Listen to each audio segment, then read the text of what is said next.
അപ്പം ഇതിൽ നിഴൽ വ്യാപാരികൾ എന്നാണ് പടത്തിൻ്റെ പേര്. 2 ചിത്രങ്ങളാണ് സിദ്ദീഖ് പറവൂരും ഷാജു വലപ്പനും ചേർന്ന് ഒരുക്കിയിരിക്കുന്നത്. നിർമ്മാതാവും സംവിധായകരുമാണ്. അപ്പോൾ അവർ നിഴൽ വ്യാപാരി 2, ഒന്ന് സാലിഹ്, ആ കഥയിൽ ഞാനില്ല. ഞാൻ ചെയ്തത് നിഴൽ വ്യാപാരികൾ എന്ന ചിത്രത്തിലാണ്.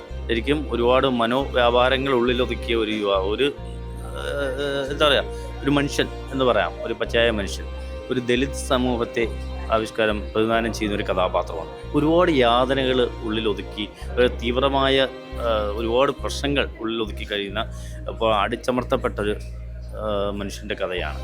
ഇയാളെക്കുറിച്ച് അന്വേഷിച്ച് ഈ കഥാപാത്രം കേട്ട് കഴിഞ്ഞപ്പോൾ സതീശൻ ഫുഡ് ഇൻസ്പെക്ടർ, ഈ ഒരു ക്യാരക്ടർ എന്ന് പറഞ്ഞാൽ ഷെജിൻ എന്ന് പറഞ്ഞാൽ PRO ആ വ്യക്തിയല്ല. കാര്യം എൻ്റെ ക്യാരക്ടറെന്ന് ഞാനും സൗമ്യനായിട്ട് നിൽക്കുന്നത്.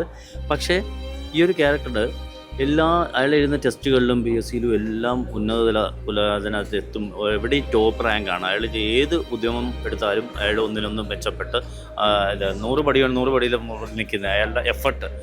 അപ്പോൾ ആ ഫുഡ് ഇൻസ്പെക്ടറായിട്ട് ഇദ്ദേഹം ചാർജ് എടുക്കുമ്പോൾ തന്നെ അനീതിക്കെതിരെ ശബ്ദമുയർത്തുന്നത് പലതും. അപ്പം അത്ര സത്യസന്ധനായ ഒരു ഉദ്യോഗസ്ഥൻ. പക്ഷേ അംബേദ്കർ പോലുള്ള പൂർവികന്മാർ ലെജൻസുകൾ അനുഭവിച്ച യാതനകൾ ഈ ചിത്രത്തിലൂടെ കാണിക്കുന്നുണ്ട്, ഈ ഒരു ക്യാരക്ടറിലൂടെ. കാര്യം ഏത് ഉന്നത തലത്തിൽ എത്തിയാലും ഇദ്ദേഹത്തെ തിരസ്കരിക്കപ്പെട്ടതായിട്ട് കാണുന്നത് ഒരു ദലിത് സമൂഹമാണെന്നുള്ളത് അടിച്ചമർത്തപ്പെട്ടിരിക്കുകയാണ്. ഒരു ജാതി വ്യവസ്ഥയുടെ ഒരു നേർക്കാഴ്ചയാണ് ചിത്രം. അടിച്ചമർത്തപ്പെട്ടവന്റെ ഒരു ശബ്ദം കൂടിയാണ്. കാര്യം പല രംഗങ്ങളും ഇദ്ദേഹത്തിന് പ്രതികരിക്കാൻ പറ്റാത്ത രീതിയിലായി പോകുന്നു. ആ ദുഃഖങ്ങൾ ഉള്ളിൽ കടിച്ചമർത്തേണ്ടി വരുന്നവർ, അത് ഫാമിലി പ്രശ്നങ്ങളുണ്ട്, അതോടൊപ്പം തന്നെ പൊതുസമൂഹത്തിൽ നേരിടേണ്ടി വരുന്നതുകൊണ്ട് ഭയങ്കര യാതനകൾ. അപ്പോൾ അത്രമാത്രം തീവ്രതയുള്ളൊരു കഥാപാത്രമാണ് എന്നെ ഏൽപ്പിച്ചത്.